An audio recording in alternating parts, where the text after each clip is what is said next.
Bahasa Inggeris dia memberi makna yang agak negatif, iaitu keganasan. Apakah irhab yang dimaksudkan oleh Al-Quran? Ini menjadi perbincangan utama pengarang kitab ini. Selepas ini Datuk Seri Abdul Hadi Awang ni saya akan sebut sebagai pengarang kitab. Beliau adalah Presiden Parti Islam Malaysia PAS, dan buku ini diterbitkan sebagai memberikan pencerahan mengenai dengan perkataan irhab ataupun keganasan yang sering dikaitkan dengan Islam. Benarkah Islam menganjurkan keganasan? Baik tuan-tuan dan puan-puan sedang penonton yang dirahmati Allah, saya rasa buku ni walaupun tak begitu tebal, tetapi isinya agak banyak fakta-fakta yang terdapat dalam buku ini. Saya akan memfokuskan kepada mukadimah dan 3 bab yang pertama, yang pada pandangan saya tajuk buku ini ataupun persoalan penting yang ingin disampaikan oleh pengarang berada pada mukadimah dan 3 bab yang pertama, Zahiratul Ghulu wal Udwan, bagaimana munculnya ekstremisme dalam yang dikaitkan dengan agama Islam. Kemudian Harbu Ilami wa khata' wa tadlil fi tarjamah. Pengarang pada bab kedua memberi pencerahan mengenai dengan peperangan media, alam maknanya media masa, dan suatu kesilapan ataupun disengajakan terjemahan yang salah dan tersasar daripada makna yang sebenar berkaitan dengan irhab, yang tentu kita akan jelaskan nanti. Kemudian pada bab yang ketiga, wasatiyatul Islam atau wasatiyatul Islam, Islam yang bersifat pertengahan, Islam yang bersifat sederhana. Selepas itu pada bab yang keempat, kelima, keenam dan ada 18 tajuk ni, bab-bab kecil ni, pengarang kitab akan membincangkan dari segi geopolitik, serangan barat terhadap Islam, kebangkitan Islam dan juga cabaran-cabaran yang dihadapi oleh negara-negara Islam, negara-negara umat Islam yang berhadapan dengan serangan pemikiran seperti secularism dan lain-lain. Kemudian pengarang kitab juga berbicara tentang bagaimana pihak barat dan musuh-musuh Islam merancang untuk membentuk peta baru bagi Asia Barat ataupun Middle East. Bagaimana suatu rancangan yang dibuat besar-besaran untuk memporak-porandakan negara umat Islam di Asia Barat demi untuk menjaga kesejahteraan dan kepentingan Israel, negara Israel. Pengarang kitab juga berbicara mengenai dengan bagaimana pertemuan peradaban Islam dan Barat, yang semua ini mempunyai kaitan dengan tajuk yang awal yang saya sebutkan tadi. Jadi pada perbincangan malam ini saya akan fokuskan kepada persoalan utama, iaitu menjawab persoalan apakah kaitan Islam dengan keganasan.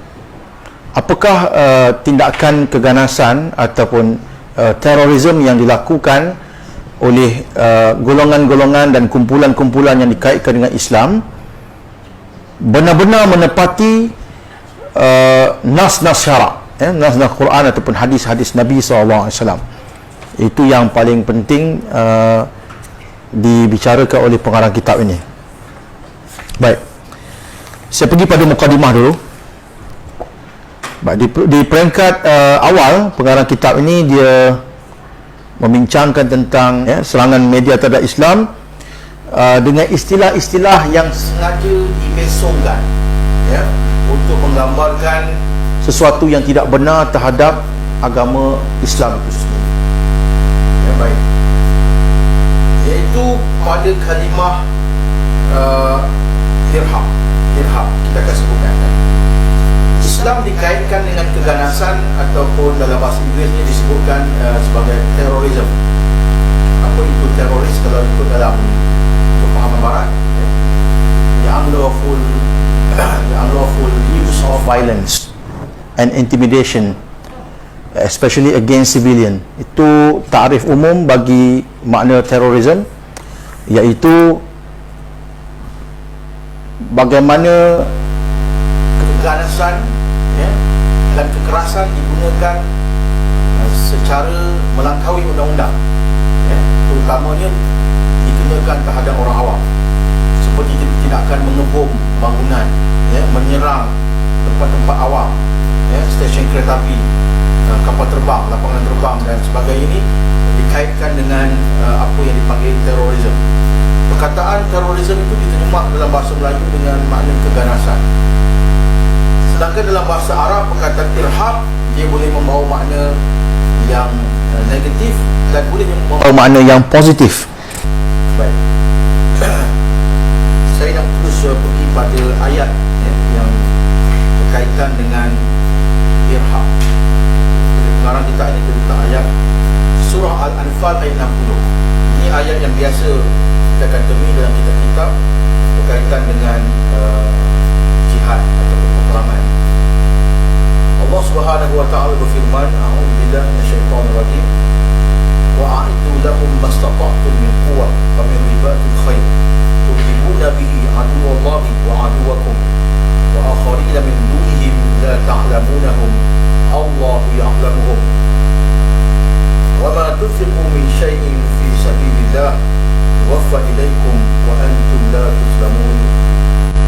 Baik, firman Allah Ta'ala tadi yang kita bacakan dalam surah Al-Anfal ayat 60 yang bermaksud, dan hendaklah kamu membuat persiapan apa yang kamu mampu berbentuk kekuatan dan juga kuda-kuda perang yang dipacu.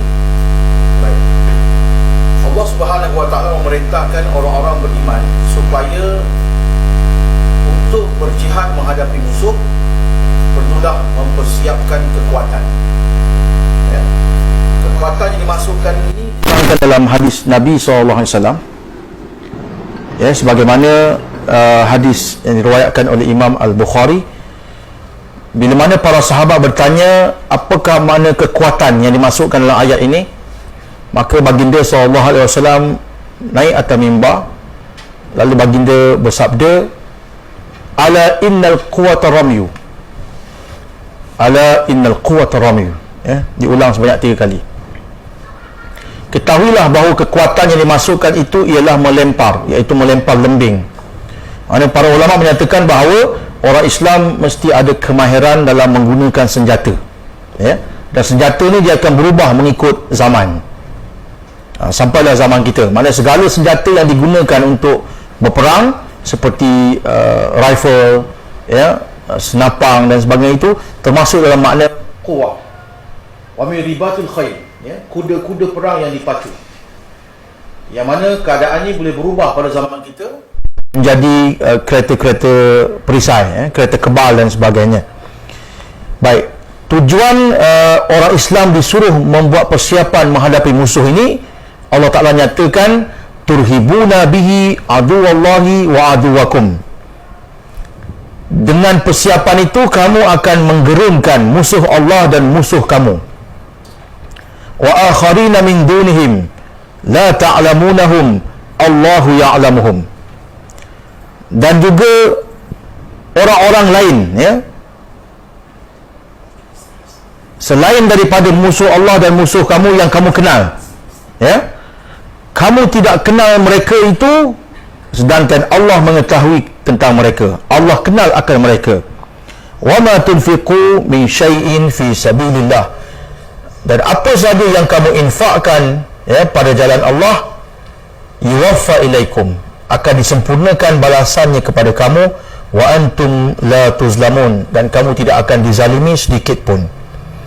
Baik, berdasarkan kepada ayat ini, orang-orang Islam diperintahkan oleh Allah Ta'ala mempersiapkan kekuatan persenjataan, kekuatan ketenteraan untuk menggerunkan musuh. Perkataan yang digunakan adalah turhibuna. Maka pengarang kitab ini membawa banyak pandangan para ulama tafsir, ya, antaranya Ibnu Jarir At-Tabari dalam tafsir At-Tabari, ya, beliau memetik tafsir Al-Qurtubi, beliau memetik tafsir Ar-Razi, ya, Ibnu Kathir, Syaukani dan lain-lain, menjelaskan apakah yang dimaksudkan dengan turhibuna. Ya, apa maksud turhibuna? Ya, ringkasnya, tukhifuna bihi aduwallah.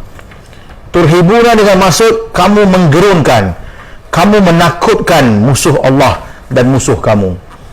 Jadi orang Islam bila mempunyai kekuatan ketenteraan dan persenjataan, dia akan dapat menggerunkan musuh.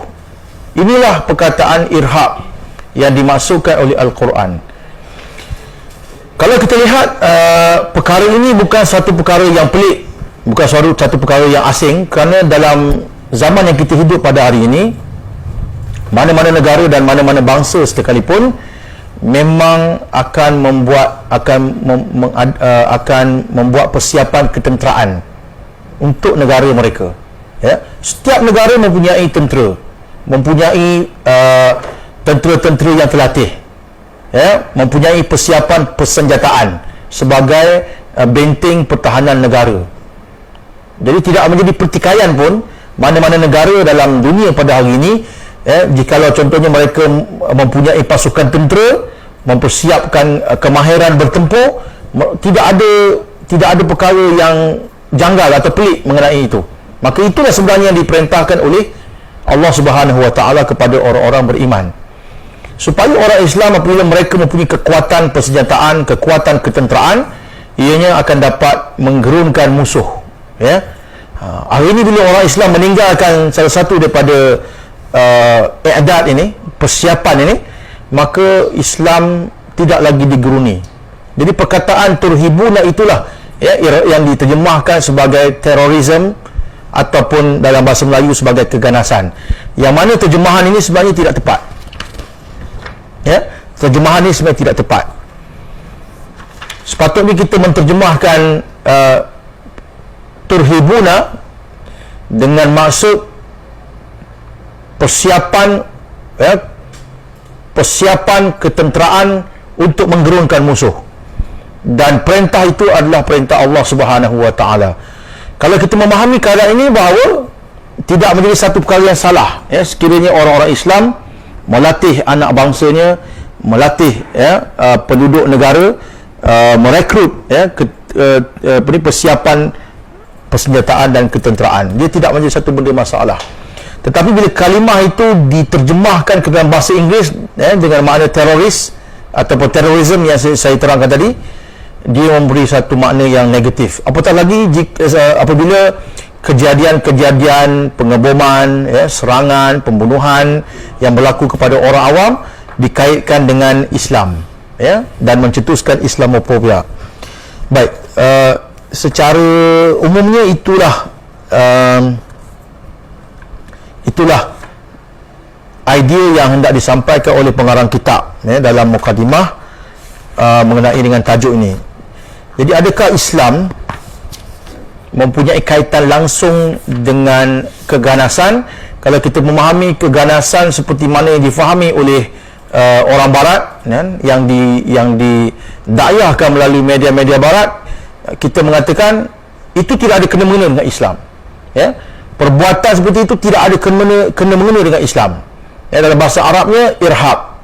Orang yang melakukan kegiatan menggerunkan itu dipanggil irhabi, dan perkataan irhabi itu memang sinonim dengan teroris, ya, seperti mana yang difahami oleh orang Barat. Maka pengarang kita ini dia mencadangkan supaya orang Islam tidak terikut-ikut dengan istilah-istilah yang diwar-warkan oleh musuh-musuh, terutamanya media-media massa yang sering memberi gambaran-gambaran yang negatif terhadap Islam dan umatnya. Okey. Pengarang kitab juga menyentuh mengenai dengan, pada bab yang pertama dia menyentuh tentang bagaimana zahirnya ekstremisme dalam Islam. ya, bila mana makna-makna Al-Quran disalahfahami, yang disalahfahamkan, ya. Ayat-ayat yang ayat-ayat yang digunakan, ayat-ayat Quran dan hadis-hadis yang digunakan diberi makna yang tidak tepat, ya. Kemudian mencetuskan apa yang dipanggil sebagai hulu ataupun tindakan-tindakan ekstremism, ya, perbuatan melampau dan tasyaddud, ya, perbuatan yang tindakan-tindakan yang tidak diajar oleh agama Islam itu sendiri. Dan ini memberi tohmahan dan juga memberi suatu gambaran buruk, kepada Islam dan penganutnya, ya. Jadi pengarang kitab mengatakan di sini bahawa tidak dibolehkan bagi orang-orang Islam melakukan kezaliman kepada orang lain, termasuk orang-orang bukan Islam. Tindakan-tindakan keganasan ataupun tindakan kekerasan yang dikenakan kepada orang-orang Islam yang tidak terlibat dengan apa-apa pertempuran dengan umat Islam secara langsung adalah diharamkan oleh Allah Subhanahu Wa Taala dan juga Rasulnya sallallahu alaihi wasallam. Pengarang kitab membawa beberapa dalil mengenai dengan larangan membunuh orang awam. Nah, Rasulullah sallallahu alaihi wasallam an qatlin nisa wal ajuz, ya, was-sabi was-sibyan. Nabi SAW melarang daripada membunuh orang-orang tua, ya, perempuan, kanak-kanak, dan ada hadis-hadis yang menerangkan orang-orang yang terlibat dengan kerja-kerja buruh umpamanya, ya, petani, orang-orang yang beribadah dalam rumah ibadat seperti gereja dan sebagainya, tidak boleh diperangi. Dengan maknanya orang-orang yang tidak terlibat dalam peperangan, ya, Islam tidak membenarkan mereka itu dikasari ataupun mereka itu diperangi. Baik. Pada bab yang kedua, pengarang kitab menerangkan pula tentang tadilah terjemahan yang salah mengenai terorisme itu. Kemudian beliau memberikan beberapa ayat-ayat Quran, bahawa Islam sama sekali tidak mengizinkan tindakan kekerasan terhadap musuh, ya. Tidak dibenarkan orang Islam memulakan tindakan keganasan kepada musuh. Antaranya firman Allah Ta'ala, uzina lillazina yuqataluna biannahum zulimu. Diizinkan bagi orang-orang yang diperangi, bahawa sesungguhnya mereka itu telah dizalimi. Keizinan berperang, ayat ini turun sebelum berlakunya perintah peperangan. Allah Subhanahu Wa Ta'ala cuma menyebut diizinkan bagi orang-orang yang diperangi untuk membalas perbuatan musuh, kerana sesungguhnya mereka itu telah pun dizalimi. Wa innallaha ala nasrihim laqadir. Dan sesungguhnya Allah, ya, maha berkuasa untuk memberi pertolongan kepada mereka. Jadi berdasarkan ayat ini dalam surah Al-Hajj ayat 39, para ulama mengatakan bahawa asal hukum dalam Islam adalah bukan memulakan peperangan, ya. Ayat yang turun hanya mengizinkan untuk membalas sekiranya orang Islam dizalimi, ya. Apabila Allah Subhanahu Wa Ta'ala dalam bab yang berikutnya, wasatiyatul Islam, para ulama menyatakan bahawa jika diizinkan berperang sekalipun, Allah Ta'ala mengatakan wa qatilu fi sabilillahi allazina yuqatilunakum wa la ta'tadu innallaha la yuhibbul mu'tadin. Surah Al-Baqarah ayat 190. Dan berperanglah kamu pada jalan Allah akan orang-orang yang memerangi kamu, dan janganlah kamu melampaui batas. Maknanya peperangan diarahkan atau diperintahkan oleh Allah hanya terhadap orang-orang yang memerangi Islam. Golongan yang tidak memerangi Islam tidak dibenarkan kita berperang dengan mereka, ya. Dan bila kita disuruh berperang pada jalan Allah pun, Allah kata wala ta'tadu, jangan kamu melampaui batas, ya. Innallaha la yuhibbul mu'tadin, kerana sesungguhnya Allah tidak suka kepada orang-orang yang melampaui batas. Baik, dalam bab yang sama juga pengarang kitab menyatakan bahawa Antaranya untuk menolak kemudaratan. Antara dalil yang beliau gunakan ialah walaula daf'ullahi nas ba'dahum bi ba'd la fasadatil ard walakinallaha dzu fadlin 'alal alamin. Dan sekiranya Allah tidak menolak setengah manusia ke atas setengah manusia yang lain dengan maksud peperangan, maka akan rosaklah bumi ini akan rosak. Akan tetapi Allah lah pemberi, Allah adalah pemberi, Tuhan yang memberikan nikmat atas sekalian alam. Bermakna kalau berlaku kekerasan, kezaliman atau penindasan daripada satu golongan, maka golongan yang ditindas dibenarkan untuk mempertahankan diri mereka. Dalam ayat lain Allah Ta'ala menyatakan kutiba alaikumul qital wa huwa kurhul lakum, difardukan ke atas kamu peperangan dan peperangan itu kamu tidak suka. Peperangan itu perkara yang tidak disukai oleh kamu. Wa asa an takrahu syai'a wa huwa khairul lakum, mungkin kamu benci kepada satu perkara sedangkan sesuatu perkara itu adalah baik untuk kamu. Wa asa an tuhibbu syai'a wa huwa syarrul lakum, boleh jadi kamu menyukai suatu perkara sedangkan perkara itu adalah buruk untuk kamu. Yang dimaksudkan dengan perkara yang kamu benci itu adalah peperangan. Peperangan itu suatu perkara yang kamu tidak suka, tetapi ianya ada kebaikan untuk kamu. Kalau kamu tidak berperang, kamu akan dizalimi, kamu akan ditindas. Mungkin kamu suka kepada sesuatu, iaitu kamu suka untuk tidak berperang, kamu suka untuk bersenang lenang, kamu suka untuk berada dalam keadaan aman, dalam keadaan tidak menyerang, tidak berperang. Wa huwa syarrul lakum, sedangkan perkara itu adalah buruk bagi kamu. Orang Islam apabila berada dalam zon yang selesa, tidak melihat ancaman musuh sebagai suatu perkara yang perlu menjadi kewaspadaan, maka orang Islam akan rasa tenang, orang Islam akan rasa tak ada masalah. Tetapi apabila mereka tidak membuat persiapan untuk peperangan ataupun tidak meningkatkan keupayaan persenjataan, maka mereka akan menghadapi bahaya, itu dikalahkan oleh musuh-musuh. Wallahu ya'lamu wa antum la ta'lamun, Allah lebih mengetahui sedangkan kamu tidak mengetahui. Surah Al-Baqarah ayat 216. Beribadah kepada Allah, dakwah Islam dapat disampaikan dengan aman. Manusia yang tidak memeluk Islam tidak dipaksa untuk memeluk agama Islam. Jadi agama ini akan dapat disebarkan secara aman dan damai. Berperang, Allah Ta'ala menyatakan fa in intahau fala udwana illa 'ala zalimin. Baik, sekiranya musuh sudah berhenti memerangi kamu, kalau peperangan itu telah berhenti, seperti ayat yang kita bacakan tadi, wala ta'tadu, dalam berperang kita tidak boleh melampau batas. Kalau musuh telah berhenti memerangi kita, maka kita juga mestilah fajnah laha, kita mesti juga cenderung kepada berdamai. Kalau musuh telah berhenti menyerang kamu, maka tidak ada lagi permusuhan melainkan ke atas orang-orang yang zalim. Antara dalil-dalil ini dikemukakan oleh pengarang kitab nak menyatakan bahawa peperangan yang menjadi kefarduan dalam Islam, kalau kita lihat dia punya sebab ataupun dia punya ilahnya adalah untuk mempertahankan agama, untuk mencegah berlakunya kerosakan, untuk mengelakkan berlakunya penindasan dan kezaliman terhadap agama Allah Subhanahu Wa Taala dan para penganut agama Islam.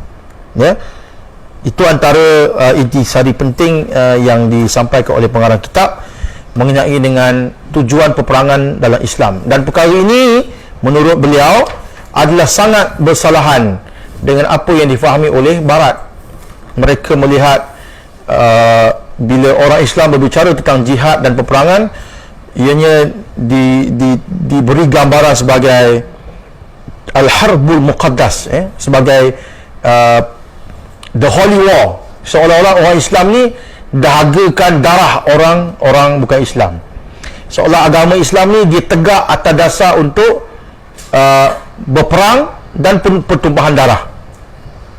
Islam ini disebarkan dengan cara melakukan kezaliman terhadap orang-orang yang tidak beriman dengan agama ini. Ini antara kefahaman-kefahaman yang salah yang pengarang kitab tekankan dalam 3 bab yang pertama dalam buku ini.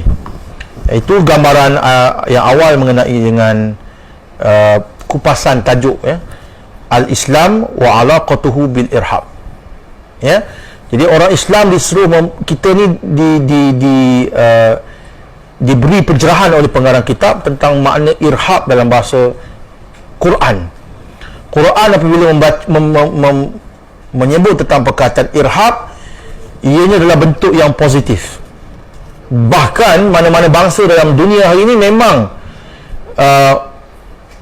setiap bangsa dan negara itu akan ada persiapan ketenteraan masing-masing. Walaupun bukan tujuan untuk berperang, setiap negara mustahil dia tak ada tentera, mesti ada tentera. Tiap-tiap negara dia membeli senjata sebagai persiapan untuk pertahanan negara. Walaupun tidak berlaku peperangan, kita melihat antara negara dengan satu negara lain, kadang-kadang mereka menjalankan latihan ketenteraan bersama. Malaysia pernah membuat latihan ketenteraan dengan negara China sebagai contoh. Malaysia dengan tentera Singapura, ataupun yang baru-baru ni tentera Malaysia juga pernah mengadakan latihan bersama dengan tentera Amerika Syarikat. Walaupun tidak berlaku peperangan, tetapi mewujudkan satu pasukan pertahanan dalam mana-mana negara adalah merupakan perkara asas, termasuk perkara asas dan penting yang dilakukan oleh masyarakat dunia pada hari ini. Jadi selain itulah yang dimaksudkan dengan irhab dalam Al-Quran. Al-Quran menyuruh orang Islam membuat persiapan keupayaan, ketenteraan, persenjataan, supaya dengan persiapan ini musuh akan berasa gerun. Musuh tidak akan mengambil kesempatan untuk menyerang orang-orang Islam ataupun negara orang Islam. Itulah yang dimaksudkan dengan irhab. Turhibuna bihi aduwallahi wa aduwakum. Dengan persiapan peperangan, persenjataan dan ketenteraan ini, kamu menggerunkan musuh Allah dan musuh kamu. Bukanlah makna irhab atau irhabi itu orang yang mengebom tempat awam. Disebut dalam buku ni. Saya beri afkar saja, maknanya gambaran idea yang ada dalam buku ni. Pengarang kitab mengatakan Islam tidak mengajar kita pergi mengebom kedutaan mana-mana negara ataupun bangunan awam yang terdapat orang-orang awam yang kita istilahkan pada hari ini sebagai the non-opponents, orang yang tak terlibat dalam mana-mana pertempuran, orang awam yang bekerja, orang yang menjalankan kehidupan seharian mereka tidak ada kena-mengena dengan mana-mana pertempuran, walaupun negara mereka terlibat dengan peperangan. Saya beri contoh, walaupun dalam sejarah negara Amerika Syarikat pernah masuk campur dalam negara orang Islam, menghantar pasukan tentera ke Iraq sebagai contoh, ke Afghanistan, mengebom, menyerang dan sebagainya. Yang melakukan serangan itu adalah tentera. Maka kalau golongan yang disebutkan sebagai ekstremis, mutatarif, orang-orang yang ekstrim, yang melampau ini, kalau mereka melihat negara Amerika Syarikat itu sebagai musuh, maka yang harus diperangi adalah tentera yang menyerang. Tidak wajar sekiranya dibom, contohnya pusat membeli belah di Amerika Syarikat, di mana-mana bandar, ataupun stesen kereta api, ataupun lapangan terbang, yang mana terdapat di situ orang-orang awam yang tidak terlibat langsung, dan mungkin orang-orang awam ni mereka tidak setuju pun dengan dasar-dasar luar yang diambil oleh negara mereka sendiri, macam negara Amerika Syarikat. Rakyatnya banyak tidak bersetuju dengan perang Vietnam sebagai contoh. Mereka juga ramai yang tidak setuju dengan penghantaran tentera ke Iraq sebagai contoh. Jadi mereka ni tidak wajar dilibatkan dalam peperangan. Maka peperangan hanya berlaku antara golongan yang bersenjata dengan golongan yang bersenjata. Kalau kita berperang dengan tentera saja, tidak boleh melibatkan orang awam. Itu antara idea, saya panggil idea-idea penting yang dikemukakan oleh pengarang kitab ini pada bahagian awal buku ini. Kemudian beliau berpindah kepada tajuk yang lain seperti As-Sahwatul Islamiyah wa Tahdiyatuha, ya, kebangkitan Islam dan juga cabaran-cabarannya. Pada bab ini pengarang kitab menerangkan tentang bagaimana berlakunya kebangkitan Islam selepas runtuhnya khilafah, dan juga beliau menyatakan antara cabaran yang dihadapi oleh umat Islam ialah bila orang Islam itu terpengaruh dengan fahaman-fahaman, ideologi-ideologi yang ditinggalkan oleh penjajah, ya, menyebabkan bila orang Islam berbicara tentang jihad, tentang peperangan, tentang ayat yang kita bacakan tadi, ianya akan menghadapi satu tentangan, ya, seolah-olah berbicara tentang perkara yang disebut oleh Al-Quran dan hadis itu sebagai satu perkara yang sangat, ya, bertentangan dengan norma-norma dan nilai-nilai yang dipegang oleh masyarakat sejagat. Seolah bila kita bicara tentang peperangan dalam Islam, kita memberi ancaman kepada manusia seluruhnya. Okey. Kemudian pengarang kitab juga memberikan tajuk-tajuk yang berikutnya mengenai dengan pertembungan The Clash of Civilization. Ini antara istilah yang diperkenalkan oleh pemikir-pemikir barat, bahawa akan berlakunya pertembungan antara barat dan juga timur, iaitu dimasukkan Islam, ya. Ini disebut oleh Samuel Huntington, salah seorang profesor daripada Universiti Harvard. Kemudian pengarang kitab yang lain ni lebih bersifat fakta, tuan-tuan. Saya rasa saya tak dapat nak bacakan kesemuanya kerana dia lebih banyak bersifat fakta yang dibawa oleh pengarang kitab bagaimana barat sedang merangka untuk menyusun semula peta, ya, negara Asia Barat untuk menjaga kepentingan dan keselamatan negara Israel. Maka diperandakan Iraq, ya. Mereka sudah ada roadmap, ya, yang melibatkan Amerika Syarikat, Britain dan negara Israel. Ada projek yang mereka laksanakan di Asia Barat, ya, untuk mewujudkan negara-negara baru, ya, seperti negara Kurdistan dan sebagainya, supaya bila negara-negara orang Islam ini bergolak, ya, berlaku pertembungan antara orang Islam dengan orang Islam, maka kepentingan Israel dapat dipelihara, ya. Itu antara tajuk-tajuk dan apa yang saya baca dalam buku ni, tuan-tuan perempuan, sidang hadirin hadirat yang dirahmati Allah. Kalau kita lihat apa yang dinukilkan oleh pengarang buku ni, sebenarnya telah banyak beliau bentangkan dalam wacana-wacana ilmu berkaitan dengan geopolitik, berkaitan dengan politik antarabangsa, ya, bagaimana negara-negara barat merancang untuk melaga-lagakan orang Islam, ya, membeli minyak orang Islam dengan penjualan senjata-senjata kepada orang Islam. Orang Islam memberikan, ya, kekayaan hasil bumi mereka kepada musuh, minyak dan hasil bumi yang lain, gas dan sebagainya. Sebagai balasannya orang Islam beli pula senjata-senjata yang digunakan untuk bertempur antara satu sama lain.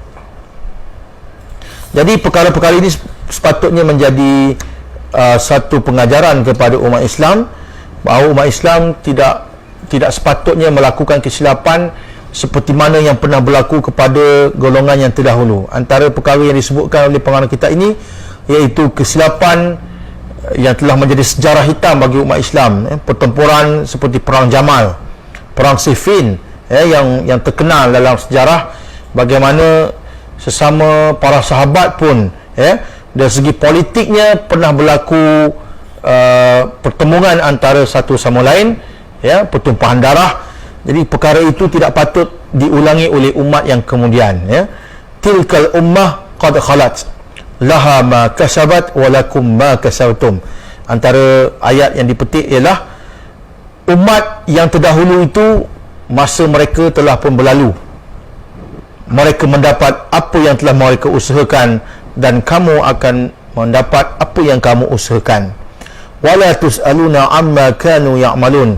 Kamu tidak akan ditanya sedikit pun tentang apa yang telah mereka lakukan. Maknanya orang Islam pada hari ini sepatutnya kita melihat sejarah, ya, pertembungan antara orang Islam sesama orang Islam, pembunuhan yang berlaku sesama orang Islam sebenarnya memberi suatu kita panggil keselesaan kepada musuh. Musuh bergembira dengan pertembungan sesama orang Islam. Apatah lagi mereka mengambil kesempatan dengan perpecahan umat Islam untuk mereka menguasai, untuk mereka menjarah bumi umat Islam.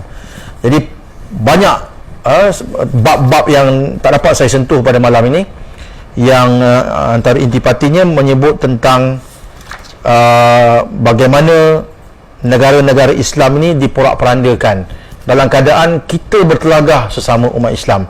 Dan saya mendapati apa yang beliau tulis ini telah banyak dibentangkan dalam wacana-wacana ilmu yang berlaku dalam universiti-universiti, ya, dalam jemputan-jemputan beliau, ucapan-ucapan awam beliau, yang saya pasti tuan-tuan boleh mendapatinya dengan banyak, ya, melalui YouTube dan sebagainya.